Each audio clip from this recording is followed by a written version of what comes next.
नमस्कार दोस्तों, हमारे YouTube चैनल में आपका स्वागत है। आज हम पढ़ेंगे साइंस यानी कि विज्ञान के टॉप 50 एमसीक्यू जो आपकी परीक्षा की दृष्टि से बहुत ही महत्वपूर्ण है। तो चलिए आज की क्लास स्टार्ट करते हैं। आज का पहला क्वेश्चन, निम्नलिखित में से किस तत्व की कमी से घेंगा रोग होता है? यानी कि घेंगा रोग किस तत्व की कमी से होता है? तो घेंगा रोग आयोडीन की कमी से होता है। ऑप्शन डी सही उत्तर हो जाएगा। आयोडीन की कमी से घेंगा रोग होता है। ऑप्शन डी सही उत्तर हो जाएगा। अगला क्वेश्चन देखते हैं। पावर ट्रांसफर की कार्यप्रणाली का सिद्धांत किस नियम पर आधारित है? तो पावर ट्रांसफार्मर की कार्यप्रणाली का सिद्धांत फैराडे के नियम पर आधारित है। ऑप्शन ए सही उत्तर हो जाएगा। फैराडे के नियम पर आधारित है पावर ट्रांसफार्मर की कार्यप्रणाली का सिद्धांत। ऑप्शन ए सही उत्तर हो जाएगा। अगला क्वेश्चन देखते हैं। रडार सिस्टम में उपयोग की जाने वाली तरंगे किस प्रकार की तरंगों का उदाहरण है? तो रडार सिस्टम में उपयोग की जाने वाली तरंगे सूक्ष्म तरंगों का उदाहरण है। ऑप्शन ए सही उत्तर हो जाएगा। सूक्ष्म तरंगों का उपयोग रडार सिस्टम में किया जाता है। ऑप्शन ए सही उत्तर हो जाएगा। अगला क्वेश्चन देखते हैं। एक उड़ते हुए चक्के की प्रति सेकंड घूर्णन किससे मापी जाती है? यानी कि उड़ते हुए चक्के की प्रति सेकंड घूर्णन स्ट्रोबोस स्कोप से नापी जाती है। ऑप्शन डी सही उत्तर हो जाएगा। स्ट्रोबो स्कोप से नापी जाती है एक उड़ते हुए चक्के की प्रति सेकंड घूर्णन की गति। ऑप्शन डी सही उत्तर हो जाएगा। अगला क्वेश्चन, निम्न में से कौन प्लाज्मोडियम परजीवी का वाहक है? तो प्लाज्मोडियम परजीवी का वाहक है। ऑप्शन ए सही उत्तर हो जाएगा। मच्छर प्लाज्मोडियम परजीवी का वाहक है। ऑप्शन ए सही उत्तर हो जाएगा। अगला क्वेश्चन, लोहे पर जंग लगना किस प्रकार की अभिक्रिया का उदाहरण है? तो लोहे पर जंग लगना ये रासायनिक अभिक्रिया का उदाहरण है। ऑप्शन बी सही उत्तर हो जाएगा। रासायनिक अभिक्रिया का उदाहरण है लोहे पर जंग लगना। ऑप्शन बी सही उत्तर हो जाएगा। अगला क्वेश्चन देखते हैं। पृथ्वी के घूर्णन की गति कितनी है? तो पृथ्वी के घूर्णन की गति 28 किलोमीटर प्रति मिनट है। ऑप्शन ए सही उत्तर हो जाएगा। 28 किलोमीटर प्रति मिनट पृथ्वी के घूर्णन की गति है। ऑप्शन ए सही उत्तर हो जाएगा। अगला क्वेश्चन देखते हैं। निम्नलिखित में से किस वैज्ञानिक ने विकासवाद के सिद्धांत का प्रतिपादन किया था? तो विकासवाद के सिद्धांत का प्रतिपादन डार्विन ने किया था। ऑप्शन ए सही उत्तर हो जाएगा। डार्विन। अगला क्वेश्चन, चींटी के डंक में कौन सा अम्ल पाया जाता है? तो चींटी के डंक में मेथेनोइक अम्ल पाया जाता है। ऑप्शन सी सही उत्तर हो जाएगा। मेथेनोइक अम्ल चींटी के डंक में पाया जाता है। ऑप्शन सी सही उत्तर हो जाएगा। अगला क्वेश्चन देखते हैं।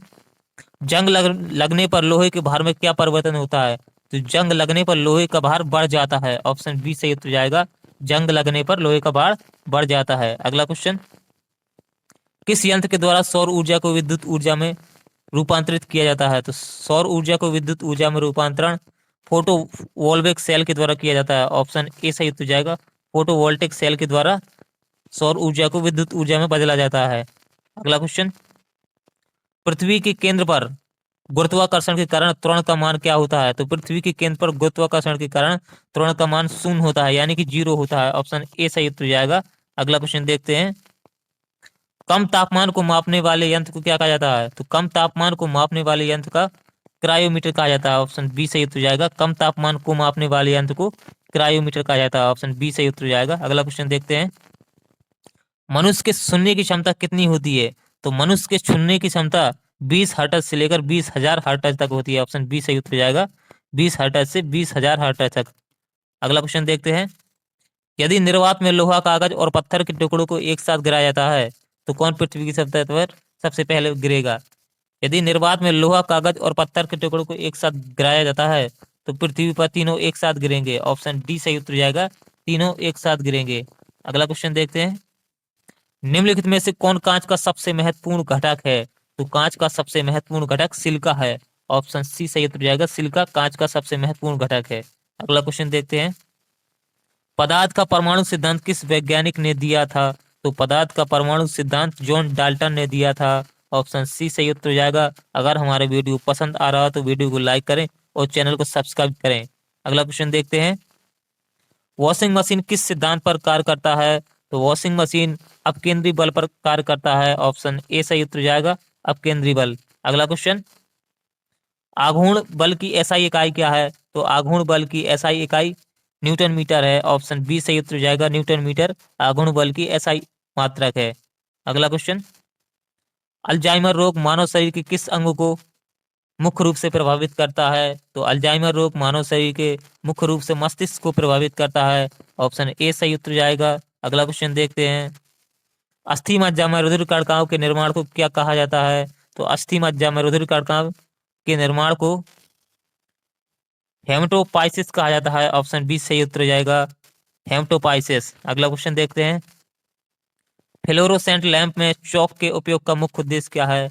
तो फ्लोरोसेंट लैंप में चौक के उपयोग का मुख्य उद्देश्य विद्युत धारा के प्रवाह को कम करना है। ऑप्शन ए सही उत्तर जाएगा, विद्युत धारा के प्रवाह को कम करना फ्लोरोसेंट लैंप में चौक के उपयोग का मुख्य उद्देश्य है। अगला क्वेश्चन देखते हैं, यदि किसी तत्व का परमाणु क्रमांक बराबर है लेकिन परमाणु भार भिन्न भिन्न है तो उस तत्व को क्या कहते हैं? यदि परमाणु क्रमांक बराबर है लेकिन परमाणु भार भिन्न है तो उस तत्व को समस्थानिक कहते हैं। ऑप्शन बी सही उत्तर जाएगा।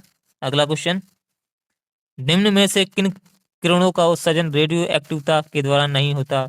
तो रेडियो एक्टिवता के दौरान कैथोड किरणों का उत्सर्जन नहीं होता है। ऑप्शन डी सही उत्तर जाएगा, कैथोड किरणें। अगला क्वेश्चन देखते हैं, पीयूष ग्रंथि मानव शरीर के किस अंग में स्थित होती है? तो पीयूष ग्रंथि मानव शरीर के मस्तिष्क में स्थित होती है। ऑप्शन ए सही उत्तर जाएगा।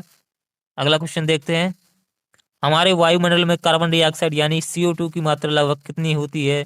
तो हमारे वायुमंडल में कार्बन डाइऑक्साइड यानी CO2 की मात्रा लगभग 0.03% होती है। ऑप्शन बी सही उत्तर जाएगा, 0.03%। अगला क्वेश्चन, निम्नलिखित में से कौन सी गैस चूने के पानी को दूधिया कर देती है?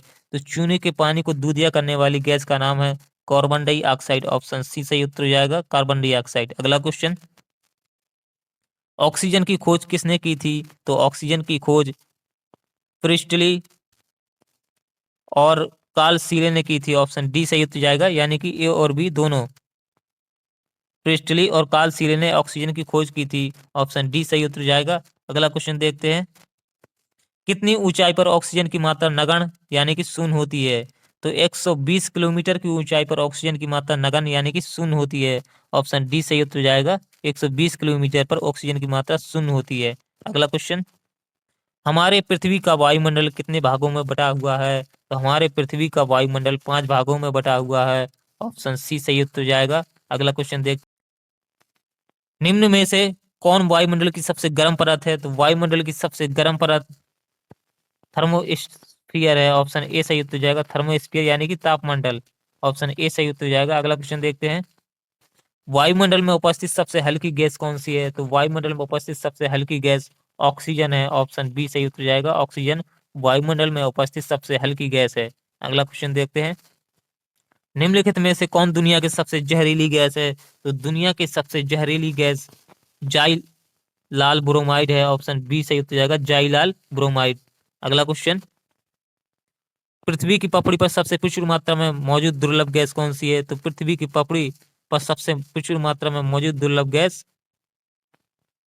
क्या है? आर्गन है। ऑप्शन ए सही उत्तर जाएगा, आर्गन पृथ्वी की पपड़ी पर यानी कि भूपर्पटी पर यानी कि क्रेस्ट पर सबसे प्रचुर मात्रा में मौजूद दुर्लभ गैस है। ऑप्शन ए सही उत्तर जाएगा, आर्गन। अगला क्वेश्चन देखते हैं, पृथ्वी की सतह पर सर्वाधिक मात्रा में कौन सा तत्व पाया जाता है? तो पृथ्वी की सतह पर सर्वाधिक मात्रा में पाया जाने वाला तत्व ऑक्सीजन है। ऑप्शन बी सही उत्तर जाएगा, ऑक्सीजन पृथ्वी की सतह पर सर्वाधिक मात्रा में पाया जाता है। अगला क्वेश्चन, हमारी पृथ्वी में सबसे अधिक मात्रा में कौन सी धातु मौजूद है? तो हमारी पृथ्वी में सबसे अधिक मात्रा में मौजूद धातु एल्युमिनियम है। ऑप्शन बी सही उत्तर जाएगा, एल्युमिनियम। अगला क्वेश्चन देखते हैं, निम्नलिखित में से कौन एक जैविक अम्ल है? तो जैविक अम्ल ऑक्जेलिक अम्ल है। ऑप्शन डी सही उत्तर जाएगा, ऑक्जेलिक अम्ल एक जैविक अम्ल है। अगला क्वेश्चन देखते हैं, हमारे मुंह के पास भाग में स्थित टॉन्सिल का मुख्य कार्य क्या है? तो हमारे मुंह के पार्श्व भाग में स्थित टॉन्सिल का मुख्य कार्य रोगाणुओं का विनाश करना है। ऑप्शन बी सही उत्तर जाएगा, रोगाणुओं का विनाश करना।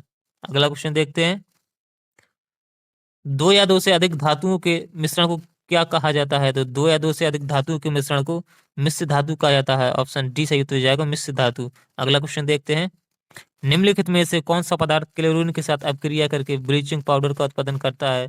तो क्लोरीन के साथ अभिक्रिया करके ब्लीचिंग पाउडर का निर्माण बिना बुझा चूना क्लोरीन के साथ क्रिया करके क्या निर्माण करता है? ब्लीचिंग पाउडर का निर्माण करता है। ऑप्शन पी सही उत्तर जाएगा, बिना बुझा हुआ चूना। अगला क्वेश्चन देखते हैं, निम्नलिखित में से किसकी आयु का पता लगाने के लिए रेडियो कार्बन डेटिंग का उपयोग किया जाता है? तो रेडियो कार्बन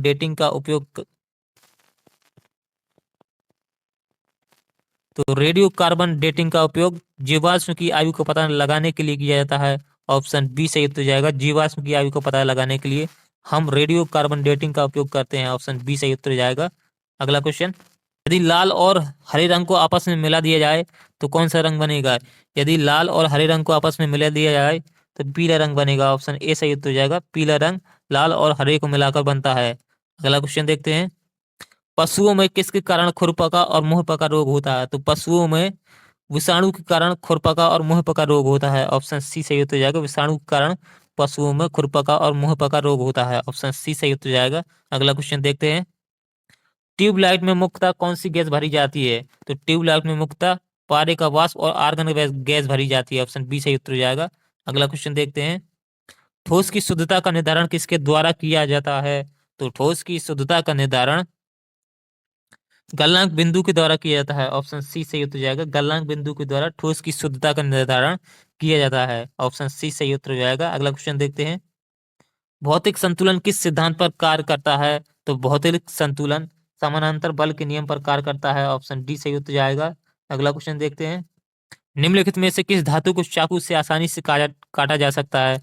तो धातु को यानी कि सोडियम धातु को चाकू से आसानी से काटा जा सकता है। ऑप्शन ए सही उत्तर जाएगा।